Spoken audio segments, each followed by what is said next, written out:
Hello friends, good morning. നമ്മുടെ Kerala TV സീരിയലിലേക്ക് എല്ലാവർക്കും സ്വാഗതം. അങ്ങനെ അഭിയും നവ്യയും കൂടെ അവിടെ കിടന്ന് വഴക്കുണ്ടാക്കുക. അപ്പോൾ കല്യാണത്തിന് മുൻപ് നിനക്ക് എന്നോട് ഭയങ്കര സ്നേഹമായിരുന്നു, നീ എനിക്ക് സമ്മാനങ്ങളൊക്കെ വാങ്ങിച്ചു തരുമായിരുന്നു എന്ന് നവ്യ പറയുമ്പോൾ, അന്ന് ഞാൻ എൻ്റെ കയ്യിൽ അത്യാവശ്യം സാമ്പത്തികം ഉണ്ടായിരുന്നു. ഇന്നത്തെ പോലെ അന്ന് ഞാൻ വെറും തൊഴിലാളിയൊന്നും ആയിരുന്നില്ല, 2-3 ബ്രാഞ്ചിൻ്റെ മേൽനോട്ടം എനിക്കായിരുന്നു എന്ന് പറഞ്ഞു. അവിടെ അഴിമതി കാണിച്ചു, അതുകൊണ്ടല്ലേ നിന്നെ തരം താഴ്ത്തിയത്, അതിലൊരു തെറ്റുമില്ല എന്ന് നവ്യ നേരം പറയാം. അല്ലെങ്കിൽ നീ നോക്കിയിരുന്ന ബ്രാഞ്ച് ഇപ്പോൾ പൂട്ടേണ്ടി വന്നേനെ എന്നൊക്കെ നവ്യ പറയുമ്പോൾ, അതെ എനിക്ക് നിന്നോട് വഴക്കിടാൻ പറ്റത്തില്ല, അത്രയ്ക്ക് വിഷമിച്ച ഞാൻ വന്നിരിക്കുന്നതെന്ന് നമ്മുടെ അഭി പറയുമ്പം, അയ്യോ എന്തു പറ്റി, നിന്നെ സ്നേഹിക്കുന്ന പെണ്ണിന് വേണ്ടാന്ന് പറഞ്ഞോ, നീ വെറുതെ ചുമ്മാ എന്നെ തലയ്ക്ക് ചൂട് പിടിക്കാതെ വെറുതെ ഇരിക്കാൻ പറഞ്ഞുകൊണ്ട് അഭി എഴുന്ന് തുള്ളിച്ചാടി അങ്ങ് പോയി. നവ്യ ആണെന്നുണ്ടെങ്കിൽ ആകെ നിരാശയോടുകൂടി ഇങ്ങനെ ഇവിടെ നിൽക്കുകയാണ്. ഇത് കഴിഞ്ഞിട്ടാണെങ്കിൽ പിന്നെ കാണിക്കുന്നത് നമ്മുടെ ജലജയാട്ടോ. ജലജ ഇങ്ങനെ നിൽക്കുമ്പോൾ ദേവയാനി ഇങ്ങനെ ഇറങ്ങി വരുക. അപ്പം മുകളിലോട്ട് നോക്കി നോക്കി സ്റ്റെയർ ഇറങ്ങി വരുമ്പോൾ ജലജ ഇങ്ങനെ ദേവയാനിയെ നന്നായി വീക്ഷിക്കുന്നുണ്ട്. അപ്പോൾ എന്താ നീ നേരത്തെ കിടക്കാൻ പോവുകയാണോ എന്ന് ചോദിച്ചു.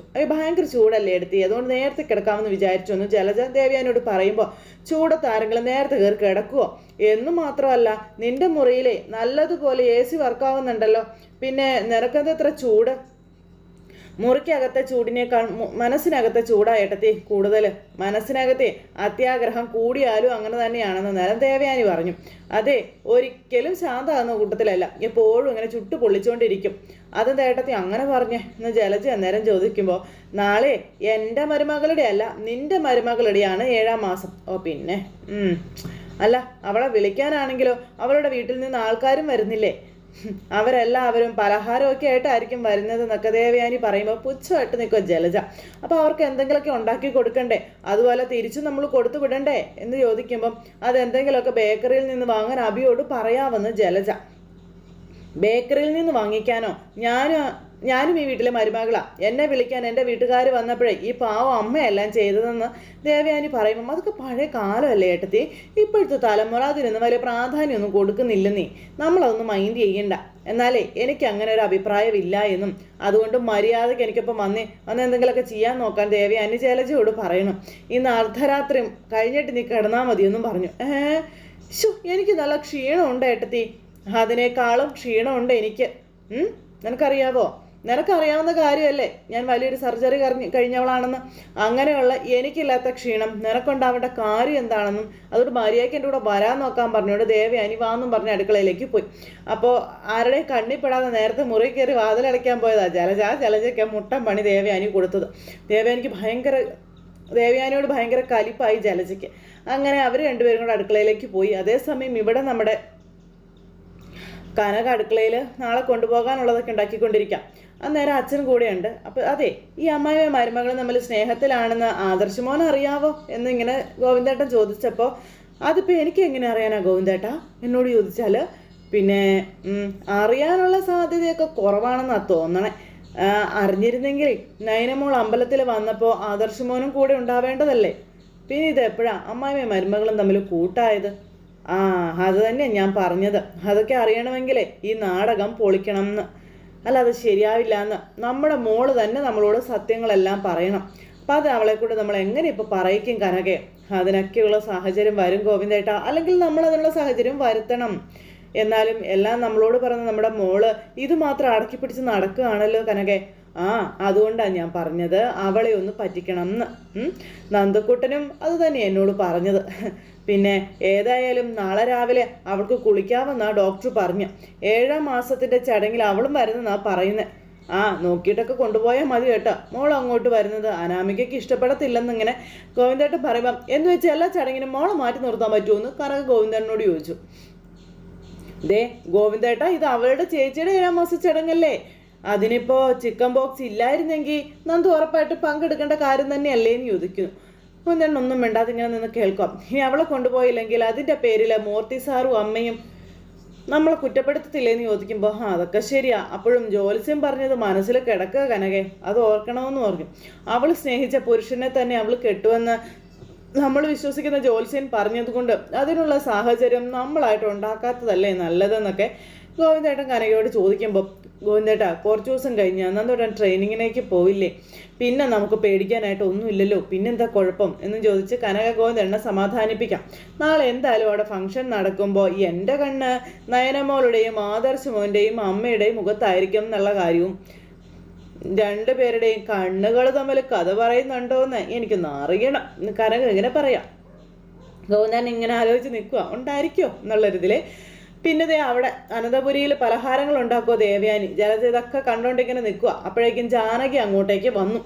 രണ്ട് പൂതനകളും കൂടെ വന്ന് ഇങ്ങനെ ദേവയാനി നോക്കി നിൽക്കുവാണ്. ദേവയാനിയാണ് ഇതെല്ലാം ഉണ്ടാക്കുന്നത്. ഇവളുമാർക്കാണെങ്കിൽ ഒന്നിനും പറ്റത്തൂല്ല. അപ്പം ജാനകി അങ്ങോട്ടേക്ക് വന്നപ്പോൾ ദേ നയനയും കൂടെ അങ്ങോട്ടേക്ക് വന്നേ. പെട്ടെന്ന് നീ എന്തിനാ ഇതൊക്കെ വന്ന് നോക്കി നിൽക്കുന്നേ? നിനക്ക് അവിടെ എവിടെയെങ്കിലും പോയി ഇരുന്നൂടെ എന്ന് ദേവയാനി ദേഷ്യപ്പെട്ടപ്പോൾ അവൾ ഉണ്ടാക്കി വെക്കുന്നതൊക്കെ കഴിക്കാനായിട്ട് നിൽക്കുമായിരിക്കും എന്ന് ജലജ നയനയെ പറ്റി പറഞ്ഞു. എനിക്ക് അങ്ങനെ കൊതിയൊന്നുമില്ല എന്ന് നയന പറയുമ്പം എങ്കിൽ പിന്നെ ബാക്കിയുള്ളവർ ജോലി ചെയ്യുന്നത് കണ്ട് ആസ്വദിക്കുമായിരിക്കും. പ്രത്യേകിച്ച് അമ്മായിയമ്മ ലെഡി എന്നും പറഞ്ഞിട്ട് ജാനകി ഞാൻ സഹായിക്കാമെന്നൊക്കെ പറഞ്ഞതായിരുന്നല്ലോ. എനിക്ക് ഈ പണിയെല്ലാം ഒറ്റയ്ക്ക് ചെയ്യാനും മടിയൊന്നുമില്ല എന്ന് പറഞ്ഞപ്പം ഇനിയിപ്പോൾ ഒറ്റയ്ക്ക് ഇരട്ടയ്ക്ക് ഒന്നും ചെയ്യേണ്ട കാര്യമില്ല എന്ന് ദേവയാനി പറഞ്ഞു. അടുക്കളപ്പണിയുടെ നേതൃത്വം അത് ഞാൻ ഏറ്റെടുത്ത് കഴിഞ്ഞതാണ്. അതിനി ആരുടെയും സഹായമൊന്നും വേണ്ടാന്ന് പറഞ്ഞു. പിന്നെ അനന്തപുരം തറവാട്ടിൽ അടുക്കളപ്പണിക്ക് ആളില്ലാന്ന് ചിലപ്പോൾ പുറത്തുള്ളവർ അധിക്ഷേപിക്കുമായിരിക്കും. വീടിനകത്ത് 4-5 പെണ്ണുങ്ങളുള്ളപ്പോഴേ എന്തിനാ വെറുതെ അടുക്കളപ്പണിക്ക് ആൾക്കാർ വെക്കുന്നത്? വീട്ടിലെ പെണ്ണുങ്ങൾ ഉണ്ടാക്കുന്നതാ ഇവിടെയുള്ള ആണുങ്ങൾക്ക് ഇഷ്ടം. അപ്പം പിന്നെ അതിൻ്റെ ആവശ്യമൊന്നും ഇല്ലല്ലോ എന്ന് പറഞ്ഞു. 4-5 പെണ്ണുങ്ങളുണ്ടെങ്കിൽ എല്ലാവരും സഹകരിക്കുന്നതല്ലേ അതിൻ്റെ ഒരു അന്തസ്സ് എന്ന് നമ്മുടെ നയന പറയുമ്പോൾ അതിൽ കുറഞ്ഞ അന്തസ്സൊക്കെ മതിയടി ഏട്ടത്തിക്ക എന്ന് ജലജ. പെട്ടെന്ന് നവ്യ അങ്ങോട്ടേക്ക് വന്നു. 7ാം മാസക്കാരി എത്തിയെങ്കിൽ ഇതെല്ലാം എടുത്തൊന്ന് രുചിച്ചു നോക്കാൻ പറഞ്ഞു ദേവയാനി. നിന്റെ ചടങ്ങാണല്ലോ നടക്കാൻ പോകുന്നതെന്ന് പറയുമ്പം നയനെ നോക്കി നവ്യ ഇങ്ങനെ ചിരിക്കുക. അപ്പം എല്ലാം ഉണ്ടാക്കി വെച്ചിട്ടുണ്ട് എന്ന് പറഞ്ഞ ജലജ. അടുക്കളയിൽ കയറാത്ത മരുമോള് എല്ലാം രുചിച്ചു നോക്കാനാ ഏട്ടത്തി പറഞ്ഞെന്ന് പറയുമ്പോൾ അതിനെന്താ, അതിലെനിക്ക് സന്തോഷമേ ഉള്ളൂ എന്ന് നമ്മുടെ നവ്യ എന്നിട്ട് എല്ലാത്തിൽ നിന്ന് ഓരോന്നെടുത്ത് ഇങ്ങനെ കഴിക്കുക. അത് ഒരുപാട് ഇഷ്ടമായിട്ടോ. അപ്പം നവ്യ നന്നായിന്ന് ദേവയാനിയോട് പറയുകയും ചെയ്തു. പലഹാരം എല്ലാം നല്ലതാ അമ്മായിന്ന്. ജലജയാണെങ്കിൽ ഇങ്ങനെ പല്ല് കർമ്മി പിടിച്ച് നോക്കുക. പിന്നെ മടി കാണിച്ചിരുന്ന എൻ്റെ അമ്മായിമ്മയെ അടുക്കളയിൽ കയറ്റിയതിലും എനിക്ക് സന്തോഷമുണ്ട് കേട്ടോ എന്ന് നവ്യ ദേവയാനിയോട് പറയുമ്പോൾ ദേവയാനി ഇങ്ങനെ നോക്കുക. അപ്പം എനിക്കൊരു കൊച്ചുണ്ട്, മോള് വീട്ടിൽ പോയിരിക്കാം, നാളത്തെ ഫംഗ്ഷന് വരുമെന്ന് അറിയില്ല എന്ന് ജാനകി പറഞ്ഞപ്പം അവളും അവളുടെ വീട്ടുകാരിയോ വരാത്തതാ നല്ലതെന്ന് നവ്യ പറയുമ്പം അതെന്താണ് നീ അങ്ങനെ പറഞ്ഞതെന്ന് ജാനകി. നിങ്ങൾ രണ്ടിനെയും പോലെയല്ല എൻ്റെ മരുമകൾ ഈ വീട്ടിലേക്ക് വന്നു കയറിയതെന്നൊക്കെ പറഞ്ഞ് വീണ്ടും വീണ്ടും കുത്തുക. അവളുടെ കയ്യിലിരിപ്പിനെ പറ്റിയൊക്കെ ഞാൻ കൂടുതലൊന്നും പറയുന്നില്ല എന്ന് നവ്യ അന്നേരം പറഞ്ഞു. കുടുംബകലഹം ഉണ്ടാക്കണ്ടെന്ന് വെച്ച് പലതും മറച്ചു വെക്കുകയാണെന്നും പറയുമ്പോൾ പിന്നെ നീ കുറെ മറച്ചു വെച്ചു. അപ്പം നവ്യയുടെ നേരെ വേണ്ടാന്ന് പറഞ്ഞുകൊണ്ട് നയനെ ഇങ്ങനെ കണ്ണിറുക്കി കാണിച്ചു. ദേവയാനി നോക്കി നിൽക്കാം. എന്തായാലും നിങ്ങളെ രണ്ടുപേരെക്കാളും ഒരുപാട് മുകളിൽ അനാമിക മോളെന്ന് ജലജ പറയുമ്പം അതെ ആയിക്കോട്ടെ, ഞങ്ങൾ അവളെക്കാളും ഒരുപാട് താഴെയാ. അപ്പം അത് നീ പറയേണ്ട കാര്യമില്ല, അതിവിടെ എല്ലാവർക്കും അറിയാവുന്നതാണെന്ന് അന്നേരം അടുത്തത് ജലജ. നാളെ ചേച്ചി പ്രസവത്തിന് ഞങ്ങളുടെ വീട്ടിലേക്ക് പോവല്ലേ, ആ സമയത്തെങ്കിലും മരുമകളെ പറ്റി 2 നല്ല വാക്ക് പറഞ്ഞുകൂടെ എന്ന് നയന ചോദിക്കുമ്പം അങ്ങനെ പറയാനും മാത്രം മഹത്വമൊന്നേ നിനക്കും ഇവൾക്കും ഇല്ല എന്ന് ജലജ. തന്നും കേട്ടിട്ട് മിണ്ടാതെ നിൽക്കുക ദേവയാനി. എന്തായാലും അമ്മയ്ക്കും മോനും മഹത്വം ഇഷ്ടം പോലെ ഉണ്ടല്ലോ. 7ാം മാസമായിട്ടെ ഞാൻ കൊണ്ടുവന്ന് കാണിച്ചല്ലോ, അമ്മയും കാണിച്ചു മോനെയും കാണിച്ചല്ലോ. ഇവള് വാങ്ങിച്ചു തന്ന സാരി കാലണയുടെ സമ്മാനം ഈ സമയത്ത് പോലും നിങ്ങൾ എനിക്ക് തന്നിട്ടില്ല. അമ്മയും മോനും വന്നേക്കുന്നു. ഇത്രയ്ക്കൊക്കെ ഞങ്ങളെ കൊണ്ട് പറ്റുള്ളടി. നിനക്ക് ഇഷ്ടമുണ്ടെങ്കിൽ പ്രസവം കഴിഞ്ഞ് നീ മടങ്ങി വന്നാൽ മതിയെന്ന് ജലജ നേരം പറയുക. ഇത് കേട്ടപ്പം നവ്യയും നയനയും അങ്ങോട്ടും ഇങ്ങോട്ടും നോക്കുവാണ്. ഞാൻ മടങ്ങി വരാതിരിക്കാൻ വേണ്ടിയിട്ടാണ് ഈ അവഗണന കാണിക്കുന്നതെന്നൊക്കെ എനിക്ക് നന്നായിട്ട് അറിയാമെന്നും പക്ഷേ അങ്ങനെ അമ്മയും മകനും രക്ഷപ്പെടാമെന്നൊന്നും കരുതണ്ടെന്നും നവ്യ നേരം അങ്ങ് പറഞ്ഞു. പിന്നെ അനന്തപുരി തറവാട്ടിലെ കുഞ്ഞിനെയാണ് ഞാൻ പ്രസവിക്കാൻ പോകുന്നതെന്നും അതുകൊണ്ട് തന്നെ എൻ്റെ കുഞ്ഞിവിടെ തന്നെ വളരും, അതിലാർക്കും ഒരു സംശയം വേണ്ടാന്നും പറഞ്ഞുകൊണ്ട് നമ്മുടെ നവ്യ ജലജയെ വെല്ലുവിളിക്കാം. അപ്പോൾ ഇത് കേട്ടപ്പോൾ ജാനകിക്ക് അങ്ങ് ബോധിച്ചില്ല. ദേവയാനിക്കാണെങ്കിൽ സന്തോഷമാവുകയും ചെയ്തു. നയനയ്ക്ക് അതങ്ങ് ഇഷ്ടപ്പെട്ടു. ഈ സമയം ഇനി അടുക്കളയിൽ ഒരു ബഹളം വേണ്ട, രണ്ടാളും പുറത്തു പോയിക്കേ എന്നും പറഞ്ഞുകൊണ്ട് ദേവയാനി ഇങ്ങനെ നവ്യയോടും നയനയോടും പറയാം എന്നും പറഞ്ഞുകൊണ്ട് ഇങ്ങനെ നമ്മുടെ നയന ഇങ്ങനെ ചിരിച്ചുകൊണ്ട് തലയായിട്ടും അമ്മായിമ്മയുടെ നേരെ. ജലജയുടെയാണ് ഒരു വശം ഇങ്ങനെ കയറി ആകാശത്താ പോയിരിക്കുന്നത്. നവ്യ അവിടെ നിന്ന് അങ്ങോട്ടേക്ക് പോയി. ഈ സമയത്ത് നയനയും പിന്നാലെ അങ്ങ് പോയി. ദേവയാനി അന്നേരം ഇങ്ങനെ മരുമോളെ നോക്കി ചിരിച്ചുകൊണ്ട് ഇങ്ങനെ അവിടെ നിൽക്കുക കേട്ടോ. ഈ സമയം ജലജയാണെങ്കിൽ ഉണ്ടാക്കണ്ട അങ്ങോട്ടും ഇങ്ങോട്ടും ഇട്ടിച്ചുകൊണ്ട് ഇങ്ങനെ നിൽക്കുക. ദേവയാനി ഒന്നും അല്ലാത്തതുപോലെ പിന്നെ ഇങ്ങനെ അവിടെ നിന്ന് പലഹാരം ഉണ്ടാക്കാനും തുടങ്ങണം. അങ്ങനെ അവിടുത്തെ വഴക്കും വക്കാണോ കാര്യങ്ങളും ഇതെല്ലാം കഴിഞ്ഞു. പിന്നെ കാണിക്കുന്നത് അനാമികയുടെ വീട്ടുകാരിയാണ്. അപ്പോൾ അമ്മ രേവതി അവിടെ നിന്ന് പറയാം അനിയുടെ അമ്മ മാറിയും തിരിഞ്ഞും വിളിച്ചുകൊണ്ടിരിക്കുകയാണെന്ന് പറഞ്ഞു ഭർത്താവിനോട്. നാളെ 7ാം മാസ ചടങ്ങിന് അങ്ങോട്ട് ചെല്ലാൻ പറഞ്ഞു എന്ന് പറയുമ്പം അവർ വിളിക്കുന്നത് വേറൊന്നും കൊണ്ടല്ല രേവതി, ഇത് അവരുടെ അഭിമാനത്തിൻ്റെ പ്രശ്നമാണ്, അതുകൊണ്ടാ പിന്നെ ഇങ്ങനെ ഒരു ചടങ്ങ് നടക്കുമ്പോൾ അവരുടെ മരുമകള് പങ്കെടുക്കാതിരിക്കുന്നത് തെറ്റല്ലേ? അതുകൊണ്ടാ അവരിടയ്ക്കിടയ്ക്ക് ഇങ്ങനെ കിടന്ന് വിളിച്ചോണ്ടിരിക്കുന്നത്. അതുമാത്രമല്ല, അത് നമ്മുടെ മകളുടെ അഹങ്കാരമായിട്ട് അവർ ചിത്രീകരിക്കും എന്ന് പറയുമ്പം നമുക്ക് പോയാലോ വേണുവേട്ടാ? പോയിട്ട് വേണം അവിടെ കിടന്ന് നെട്ടോട്ട് ഓടാനായിട്ട്. 1-2 തവണ പോയപ്പോൾ ഉണ്ടായ അനുഭവം നിനക്ക് അറിയത്തില്ലേ എന്ന് ചോദിച്ചു. ദേവയാനി പോലും പണി പറ്റിക്കുന്നുണ്ടോ എന്ന് എനിക്ക് സംശയമുണ്ടെന്ന് പറയുമ്പോൾ വല്യമ്മയൊന്നും അല്ല അച്ഛാ പണി പറ്റിക്കുന്നത്. വല്യമ്മ ഉണ്ടാക്കുന്ന ഭക്ഷണത്തിൽ ഓരോന്ന് കലർത്തുന്നത് അവളുമാരാണെന്ന് അനാമിക പറഞ്ഞു വന്ന്.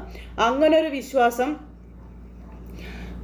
മോൾക്കുണ്ടെങ്കിൽ അവളുമാർ അവിടുന്ന് പോയിട്ട് ഇടയ്ക്കിടയ്ക്ക് ഞങ്ങൾ അങ്ങോട്ടേക്ക് വരാം. ഇനിയിപ്പോൾ മൂത്തവളുടെ പ്രസവമൊക്കെ ആയതുകൊണ്ട് നയന വന്നും പോയൊക്കെ നിൽക്കും. പിന്നെ അവള് വലിയ ഡിസൈനറൊക്കെ ആയതുകൊണ്ട് പകല് മുഴുവനും ഓഫീസിലൊക്കെ ആയിരിക്കുമല്ലോ. ഇനി അതുകൊണ്ട് അവളെ പേടിക്കേണ്ട കാര്യമില്ല എന്നും പറഞ്ഞു കൊടുക്കാം. പിന്നെ മോളൊന്ന് പോകുന്നത് നല്ലതാ കേട്ടോ. അത് കേട്ടപ്പം ചിക്കൻ ബോക്സുകാർ വരുമോ ഇല്ലയോ എന്ന് നോക്കട്ടെ. അവള് വരുവാണെങ്കിൽ ഉറപ്പായിട്ട് ഞാൻ പോയിരിക്കുമെന്നും പറഞ്ഞുകൊണ്ട് അനാമിക പറഞ്ഞു. അവള് വരുമ്പോൾ ഞാൻ അവിടെ ഇല്ലാതിരിക്കുന്നതേ ശരിയല്ല എന്നും പറഞ്ഞു. അപ്പൊ ചിക്കൻ ബോക്സ് ബാധിച്ചെടുത്തേക്ക് പോകുന്നത് നല്ലതല്ല. ഒന്നാമത് വലിയ ചൂടാണ്, അത് പകരാനും എളുപ്പമുള്ള കാര്യം. അവൾക്ക് രോഗം വന്നപ്പോൾ അത് ദൈവകോപമല്ല ദേവിയുടെ അനുഗ്രഹമാണെന്നാ അവളുടെ ചേച്ചി പറഞ്ഞത്. വെറുതെ തർക്കിക്കാൻ വയ്യാത്തത് കൊണ്ട് ഞാനൊന്നും പറയാതിരിക്കുകയാണെന്ന് അനാമിക അന്നേരം പറഞ്ഞു. ചിക്കൻ ബോക്സ് ദേവിയുടെ അനുഗ്രഹമാണെന്നൊക്കെ പറയാറുണ്ടെന്ന് രേവതി അന്നേരം പറഞ്ഞു. പക്ഷെ അത് ചിക്കൻ ബോക്സ് മാറുമ്പോൾ മുഖത്തുള്ള പാട് എങ്ങനെയാണെന്ന് നോക്കിയിട്ടാണ് പറയുന്നതെന്ന് രേവതി പറഞ്ഞു. വെളുത്ത പാടാണെങ്കിലേ നല്ലതാണെന്നൊക്കെ പറയാറുണ്ട്. അവളുടെ മുഖത്ത് വെളുത്ത പാടാണെങ്കിലും മനസ്സിലാകെ കറുത്ത പാടല്ലേ എന്ന് വേണു. അപ്പം അത് ശരിയാ. പിന്നെ മോള് നാളെ ചെല്ലാതിരുന്നാൽ എല്ലാവരും അത് ശ്രദ്ധിക്കും. മോളുടെ കാര്യം ചർച്ചയാക്കുകയും ചെയ്യും. ആ ഒരു സമയത്ത് എല്ലാവരും പരസ്പരം പറയട്ടെ. അതിൻ്റെ കാരണം നന്ദു എന്ന് പറയുന്നവളാണെന്നൊക്കെ പറയുമ്പോൾ ഒരു കാര്യം എന്തായാലും ഉറപ്പാമേ, ഈ ചിക്കൻ ബോക്സ് ബാധിച്ച അവസ്ഥയിലും അവൾ പങ്കെടുക്കുകയാണെങ്കിൽ ഉറപ്പിക്കാം അത് അനി പറഞ്ഞിട്ടാണെന്നുള്ള കാര്യമൊന്നും പറഞ്ഞുകൊണ്ട് അനാമിക ചുമ്മാ കഥയുണ്ടാക്കുക. അങ്ങനെയെങ്കിൽ അവർ തമ്മിൽ ഇപ്പോഴും അരുതാത്ത ബന്ധമുണ്ടെന്ന് നമുക്ക് കരുതേണ്ടി വരുമെന്നും പറഞ്ഞ് മകൾ 2 വായെടുത്ത് വായിൽ വെച്ച് കഴിച്ചിട്ട് അങ്ങ് എഴുന്നേറ്റ് പോയി. മകൾ അങ്ങ് എഴുന്നേറ്റ് പോയി കഴിഞ്ഞപ്പം അനിയുമായിട്ട് ഒന്നിച്ച് ജീവിക്കാൻ നമ്മുടെ മോൾക്ക് താല്പര്യമില്ല. അനിയും നന്ദുവും തമ്മിൽ കൂട്ടുകൂടുന്നതും അവൾക്ക് ഇഷ്ടമല്ല. അതല്ലേ അവൾ എപ്പോഴും പറയുന്നത് വേണു കേട്ടാ. അപ്പോൾ ദേ അടുത്തത് കാണിക്കുന്നത് കനകം കൊണ്ടുപോകാനുള്ള പലഹാരം എല്ലാം കവറിലാക്കി ഇങ്ങനെ വെക്കുക. അപ്പോൾ കനകത്തിൻ്റെ കൂടെ നമ്മുടെ ഗോവിന്ദേട്ടനും ഉണ്ട്. അപ്പോൾ ഇഷ്ടം പോലെ പലഹാരങ്ങൾ ഇങ്ങനെ ഉണ്ടാക്കി വെച്ചേക്കുക. അപ്പോൾ ദേ അവിടെ പലഹാരമൊക്കെ ഉണ്ടാക്കുന്നത് എന്തായാലും അത് നയനമോളൊക്കെ ആയിരിക്കും. അതിലേക്ക് ജലജോ ജാനകിയൊന്നും തിരിഞ്ഞു നോക്കാൻ പോലും വരില്ല എന്ന് പറഞ്ഞു. പിന്നെ ഉണ്ടാക്കുന്ന പലഹാരങ്ങളൊക്കെ വിശ്വസിച്ച് കഴിക്കാൻ പറ്റുമോ കനകയെന്ന് ചോദിക്കുമ്പോൾ ഇപ്പം ആ വീട്ടിൽ നമുക്ക് ധൈര്യമായിട്ട് ഭക്ഷണം ഉണ്ടാക്കുന്നതെല്ലാം കഴിക്കാം. കാരണം അത് ഉണ്ടാക്കുന്നത് ആദർശമോൻ്റെ അമ്മയാണെന്ന് കനകം പറയുവാണേ. ഗോവിന്ദേട്ടന് ഓർമ്മയുണ്ടോ? ഇടയ്ക്ക് മോൾക്ക് ചെറിയൊരു തലവേദനയൊക്കെ വന്നായിരുന്നു. അന്ന് മോളുമായിട്ട് ഞാൻ സംസാരിച്ചത്. അന്ന് നയനമോൾ ഇങ്ങോട്ടേക്ക് പുറപ്പെട്ടപ്പോഴേ ആദർശമോൻ്റെ കാര്യം പറഞ്ഞ് ആ വരവ് തടഞ്ഞതേ ആദർശമോൻ്റെ അമ്മയായിരുന്നില്ലേ എന്ന് ചോദിച്ചു. അതൊക്കെ അമ്മായിയമ്മയ്ക്ക് മരുമകളെ പിരിഞ്ഞിരിക്കാനുള്ള ആ ഒരു ഇതുകൊണ്ടാണെന്നാണ് എനിക്ക് തോന്നുന്നതെന്ന് കനകം പറഞ്ഞപ്പോൾ അത്രയ്ക്ക് അവർ തമ്മിൽ സ്നേഹത്തിലായോ കനകെ? പിന്നെ സ്നേഹത്തിലാവാതിരിക്കും എൻ്റെ ഗോവിന്ദേട്ടാ. നമ്മുടെ മോൾ ആദർശിൻ്റെ അമ്മയ്ക്ക് സ്നേഹം മാത്രമല്ലല്ലോ പകർന്നു കൊടുത്തത്, അവളുടെ കരൾ വരെ കൊടുത്തില്ലേ ഗോവിന്ദേട്ടാ? പിന്നെ ഗോവിന്ദേട്ടാ, നമ്മുടെ മോളെ ആദർശിൻ്റെ അമ്മയ്ക്ക് വെറും മരുമോള് മാത്രമല്ല സ്വന്തം മോള് തന്നെയാണെന്ന് ഓർത്തോളണം. നയനമോളെ ഇപ്പം നമ്മളെക്കാളും കൂടുതൽ സ്നേഹിക്കുന്നതേ ദേവയാനിയാണെന്നും പറഞ്ഞു. ഇനി ഇതിൻ്റെ പിന്നിൽ മറ്റു നാടകം വല്ലതും കാണുമോ കനകെ? അപ്പോൾ എന്താ ഗോവിന്ദേട്ടാ, ഒരു നാടകവും ഇല്ല, ചുമ്മാ ഇങ്ങനൊന്നും പറയരുത് കേട്ടോ. നയനമോള് ചെയ്ത സഹായം അവർക്കെന്തായാലും മനസ്സിലായിട്ടുണ്ട്. അവർക്ക് പിന്നെ നയനമോളെ മാറ്റി നിർത്താനായിട്ട് പറ്റുമോ? ഇല്ല, അതാ. അങ്ങനെയാണെങ്കിലേ ഇന്നലെ വരെ നയനമോളുടെ ശത്രുവായിരുന്ന മോളുടെ അമ്മായിമ്മ ഇനി അങ്ങോട്ട് മോളെ ചേർത്ത് പിടിക്കുമെന്നുള്ള കാര്യം ഉറപ്പാകും കേട്ടാ. പിന്നെ എന്തുകൊണ്ടാണ് കനകെ ഇത്രയും നാളും ഇതൊക്കെ അവരിൽ നിന്നെല്ലാം മൂടി വെച്ചത് എന്ന് ഗോവിന്ദേട്ടൻ ചോദിക്കണു കനകയോട്. മോളാണ് ആദർശിൻ്റെ അമ്മയുടെ ജീവൻ രക്ഷിച്ചതെന്ന് അവരറിഞ്ഞാലേ അത് അവർക്ക് അംഗീകരിക്കാൻ കഴിയില്ല എന്നുള്ളതാ എല്ലാവരും കരുതിയിരുന്നത്. എന്നാൽ സത്യങ്ങളൊക്കെ തിരിച്ചറിഞ്ഞപ്പോഴേ അതിന് വിരുദ്ധമായിട്ടല്ലേ കാര്യങ്ങളൊക്കെ നടന്നത്. അപ്പം ഇതിനകത്ത് എന്തൊക്കെയോ കല്ലുകടി ഉണ്ട് കനകെ, അല്ലെങ്കിൽ ഈ ഒരു സംഭവം ആദർശ് അറിയേണ്ടതായിരുന്നില്ലേ എന്ന് ചോദിക്കുമ്പോൾ എൻ്റെ ഗോവിന്ദേട്ട അത് തന്നെ ഞാൻ പറഞ്ഞത്. ആ കല്ലുകടി നീങ്ങണമെങ്കിലേ ഇനി നമ്മുടെ മോള് നമ്മളോട് സത്യം പറയണമെന്ന്, അല്ലാതെ നമ്മൾ എങ്ങനെ അറിയാനാ? അതിനാ നവ്യയ്ക്കൊപ്പം നയനമോളെയും നമ്മൾ ഇങ്ങോട്ടേക്ക് കൂട്ടുന്നതെന്നൊക്കെ ദേവയാനി കനക പറഞ്ഞു. അതിനുശേഷം എന്തൊക്കെ ചെയ്യണമെന്ന് ഞാൻ പറഞ്ഞു തരാമെന്ന് പറഞ്ഞിട്ട് കനകം ക്ലാസ് എടുത്ത് കൊടുക്കുക ഗോവിന്ദേട്ടന്. അങ്ങനെ അവർ രണ്ടുപേരും കൂടെ പ്ലാനൊക്കെ അങ്ങനെ ഒരുക്കിയിരിക്കുന്നു. ഈ സമയം പിന്നെ കാണിക്കുന്നതെന്ന് പറഞ്ഞാൽ നമ്മുടെ അനിയാട്ടോ. അനി ഇങ്ങനെ റൂമിൽ വിഷമിച്ചിരിക്കുക. അനിക്കാണെങ്കിൽ ഒരു സമാധാനം കിട്ടുന്നില്ല. അപ്പോഴേക്കും അനിയുടെ ഫോണിലേക്ക് ഒരു മെസ്സേജ് വരുന്നു. അനി വേഗം തന്നെ മെസ്സേജ് ഓപ്പൺ ആക്കി നോക്കി. അപ്പം നന്ദുവിൻ്റെ ഒരു ഫോട്ടോ. അപ്പം നോക്കുമ്പോൾ നന്ദുവിൻ്റെ മുഖത്ത് മുഴുവനും കറുത്ത പാടുകൾ. അത് കണ്ടപ്പോൾ നമ്മുടെ നന്ദുവിന് എനിക്ക് ഭയങ്കര സങ്കടമായി. നന്ദുവിൻ്റെ മുഖത്തെ ആ പാടുകൾ ഇതൊക്കെ വന്നത് കണ്ടു കഴിഞ്ഞപ്പോഴേ അനി ഇങ്ങനെ സങ്കടത്തോടെ ഇരിക്കുക. വിളിച്ചാലോ? അല്ല വേണ്ട, വിളിക്കണ്ട. എൻ്റെ മനസ്സറിഞ്ഞിട്ടാ അവൾ ഫോട്ടോ അയച്ചതെന്നൊക്കെ അന്നേരം അനി മനസ്സുകൊണ്ട് ഇങ്ങനെ ചിന്തിക്കണം. അങ്ങനെ രണ്ടുപേരും കൂടി ഇങ്ങനെ ആ ഒരു ഇതിലിരിക്കുവാണ്. അപ്പോൾ അനിയുടെ കണ്ണൊക്കെ നിറഞ്ഞു. അനി കരയുവാണ് നമ്മുടെ നന്ദുവിനെ പറ്റി ആലോചിച്ച്. എനിക്ക് അത്രയ്ക്ക് വിഷമമായി നന്ദുവിൻ്റെ മുഖത്തെ പാടൊക്കെ കണ്ടപ്പം.